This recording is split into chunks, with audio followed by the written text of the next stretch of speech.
Hello, everyone. My name is Leslie, and welcome to What Gives Me Life, the show where we talk to those people in our community about the things that they love to do. Today, we have Erin Waldrop, who is a personal trainer, and we have Jessica Hughes, who is a fourth grade teacher. Erin has continued to help her clients work out at home during our sheltering in process when all the gyms were closed. And Jessica did the same thing. She started a Facebook group for moms just needing ideas on how to work out at home. So get ready. This is What Gives Me Life.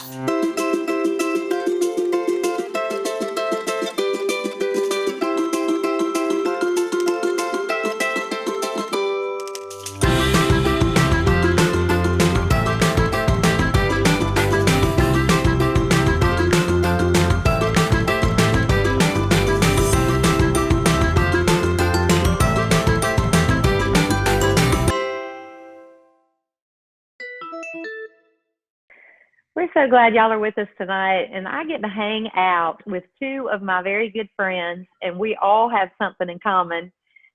This is Erin Waldrop and Jessica Hughes, and it's awesome that we're going to be talking about working out during a pandemic or while we've been isolated at home, and that's what I really want to talk about. Okay, so Erin, let's just start with you. When did you get so passionate about fitness, and how long have you been doing what you're doing? I started actually about 8 years ago teaching Zumba, and that's how I got started. And after that, a couple of years of doing that, I quit my day job and started training full time. And then from there, this last year, I started my virtual. This was before all of this, actually. So I'm like ahead of the curve. Started virtually training clients and coaching them through like not having to actually be with them. And then we sold our home and moved into a camper, which is why you see the campground behind me. And we're building another house, and which is almost finished. So like I'm literally working from my camper and working out now from a camper. So it's interesting overall. It's interesting right now. So basically, she just debunked anything that we could say about not being able to work out, because she works out in her camper and she works out with clients virtually. That's awesome, Erin. What made you decide that you wanted to do virtual training? That's kind of cutting edge. Yeah, it was kind of weird, and I didn't even know that it was a thing. It was in March of last year that I started doing that, and so I just got kind of tired of being held to a client for this amount of time and having to book my days by somebody else's schedule, where I can just make them a plan virtually and they can complete it as they would like. And right now I usually do 8 weeks for clients, or I'll do nutrition only, or both, depending on what they want and what they need. So Erin has given us all of these wonderful fitness credentials that she has, and Jessica is a incredible fourth grade teacher. So if you're wondering why she's on this call, Jessica decided to put together a Facebook group of moms, and really not just moms, Jessica, you can probably help me with that, and to show them how to work out during a sheltering in process. So you tell us about that, Jessica.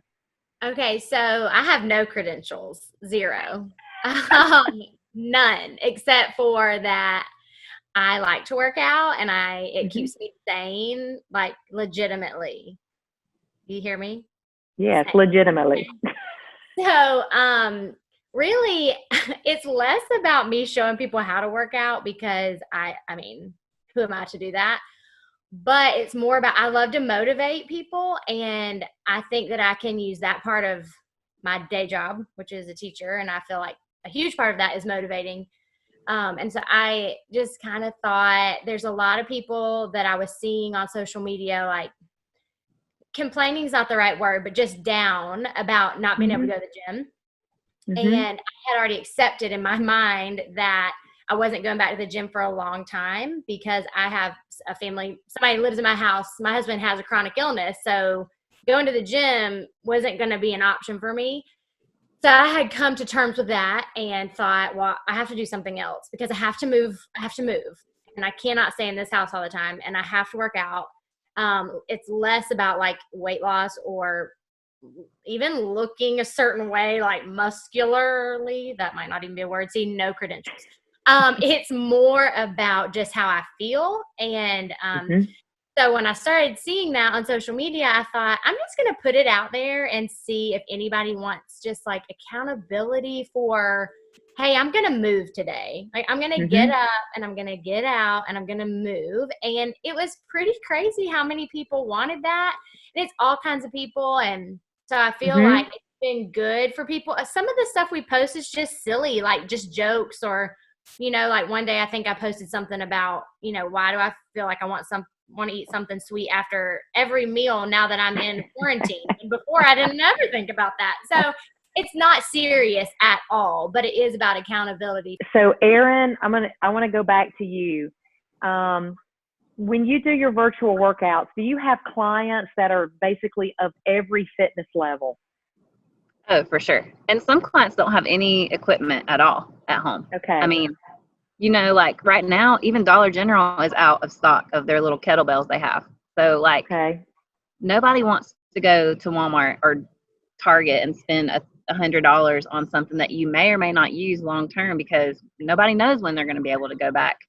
Like you said, Jessica, you have somebody at home that you can't really compromise, so you're not planning on going back to the gym for a while, and that's how it is for a lot of people. Tell us some of the things that we can use since we can't get our hands on equipment. Water jugs are great. A chair for step-ups. I like personally to do like workouts that incorporate a lot of muscle groups. So we'll do and it requires a short amount of time. So you'll do like squats and curling your jugs, you know. Or I do step-ups a lot with chairs, or like I have these picnic tables all over here, so I'll use that. Or you can go on a walk and do walking lunges every 10 minutes, or, you know, things like that. And you might look crazy, and believe me, I've had lots of people like stop. They may not say anything, but you know they're thinking some things. And you just have to get to the point where, like you said in the beginning, is that it's mental for me. Like, I know that my personality is I have to move. It's just, that's what it is. It's either move or go to therapy. And I'm not against therapy, but my therapy is moving. I just do both. I probably need both, I'm going to tell you. But especially after all this in the camper, okay? I'll tell you 3 things that I do every single day that are not even incorporated with working out. Like, this is just mental. I journal every day. I drink water before coffee every day, even if it's 8 ounces. And that's hard sometimes. And then I make sure to have 10,000 steps a day, and no matter what. Sometimes I fail at that, and that's okay. But usually I can get that many just walking my dogs, or like walking around the yard or whatever. So those are 3 things I do aside from working out daily. Okay, so you talked about some exercises. You talked about squats. You talked about step-ups. You talked about, Can you give us some examples right there on the campground? Only if Jessica does it too. Jessica, she's in. She's going to stand up and do something for us. She's in. I heard that too. I'm not in the proper place to do any of that. So sorry. Okay.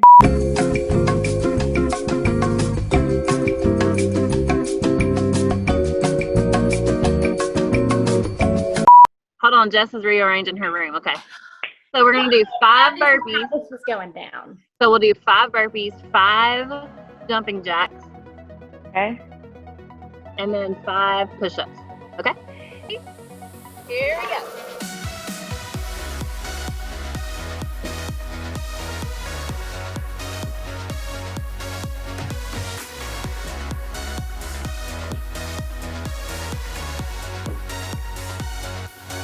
Nice. Okay, 5 push-ups.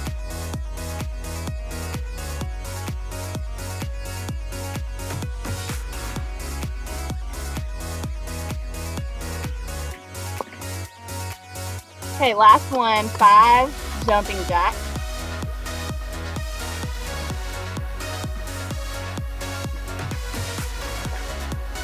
I think I did 5. Is that good, coach? Yeah, girl, that was good.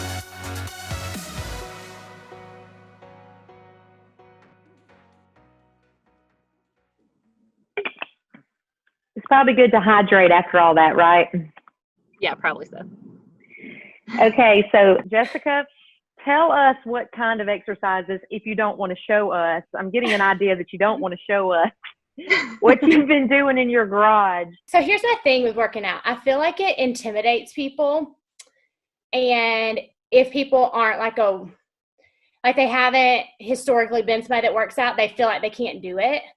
Mm-hmm. And so I never want to intimidate anyone or make them feel like, oh, well, she has been doing this for whatever and she loves it. But like really anybody can do it. So it was more like I just wanted people to feel capable, I guess, and like that it wasn't scary. One of my friends, we would like call each other in the morning to say, hey, I'm about to work out. And then we'd call each other afterwards to make sure the other was like sweating or panting, like out of breath, just like prove that we did it. And one of the links she sent me, because we just do a lot of videos that we find on YouTube or whatever, they're all free and we just kind of search. And she sent one that was kind of like Zumba, and like Zumba's not my thing. And so it was so funny because I knew I looked crazy. And people were like walking their dogs in the neighborhood. And I was like, they are so staring at me. And it was like stuff, I will show you. It was stuff like this. Yeah. Like the little girls on the screen would be telling us to like, be like this. Like. Oh, yeah. So, like, I set up a camera and basically was like talking to myself, being like, what do you think these people think that I'm doing? Like just being silly.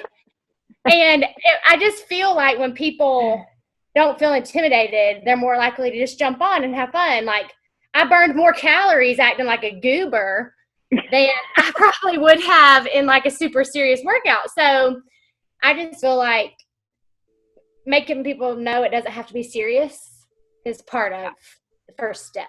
One other thing that I wanted to talk about before we get out of here is meal prepping. And Erin, I know that you've helped clients meal prep for a while. So can you walk us through meal prepping? I mean, just help us understand that world a little bit. That's a buzz thing right now. Tell us about meal prep. How do we get started with that? Yeah, so a lot of people feel really intimidated when they meal prep, and I just really like to keep it simple with clients. A lot of times I just give them, depending on if they really want a detailed meal plan, I have those available, but a lot of times they just need a list of like 3 categories you can choose from, like lean meat or lean protein, carbs that are good, and fats. And choosing one of each of those for each meal is essential. So I just basically, if they don't, some people aren't the type that want like 8 o'clock eat this, 10 o'clock eat this. They want to have more freedom, but they want to know what they can and can't eat. So I'll give them a list of that stuff. But mainly, I suggest that you cook several meals at a time of the same meal and just repeat that. And don't make it anything crazy. Just keep it simple, like cooking 4 or 5 chicken breasts at a time, and then just having that in a place where you can like kind of grab and go, especially being at home. Putting like 5 or 6 sweet potatoes in your Instapot. If you have not done that, it's very easy.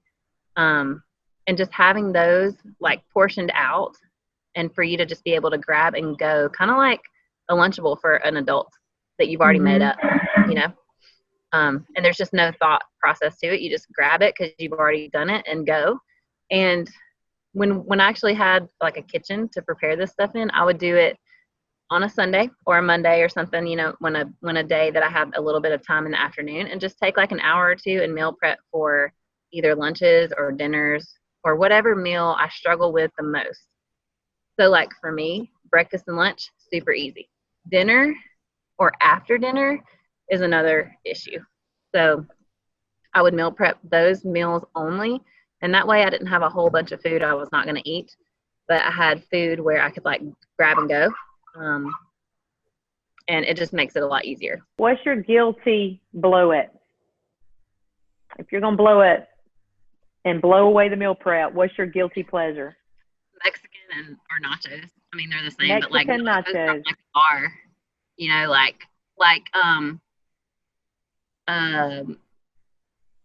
nachos from like the greasiest place you can imagine, and then any Mexican restaurant, period. Okay, that's perfect. Jess, what's yours? We like sweets around here, so ice cream is probably it. Okay. I love cookie dough ice cream. Like I can hear Luke if he's taking off the top. I'm like, I hear you. You better leave enough for me. You bet, instead of not get out of it, you better leave enough for me. I like Yeah, you can have some, but you better make sure there's enough for me, buddy. Well, that's awesome. Well, you guys both, thank you so much. Both of you are making such a difference in helping people to feel better, be happy, be healthy. Whether Jess, it's the hard workout you're doing and making us laugh too, or I'm just acting crazy, y'all. That's all I'm doing. Or Erin with your virtual world and your clients. It's just, you do make a difference in what you do. So I appreciate you showing us what gives you life in working out. Thanks for checking out this episode of What Gives Me Life. If you like the show, here's a couple things that you can do to keep it going. We would love it if you would post a video about what gives you life on Facebook or Instagram and tag Midway Church in it so we can share it on our page. Also, drop us a comment if you have an idea for a future episode. Last but not least, don't forget to check out our live stream service on Facebook or midwaychurch.com Sundays at 9, 15, and 11. Thanks for tuning in. We'll see you next time.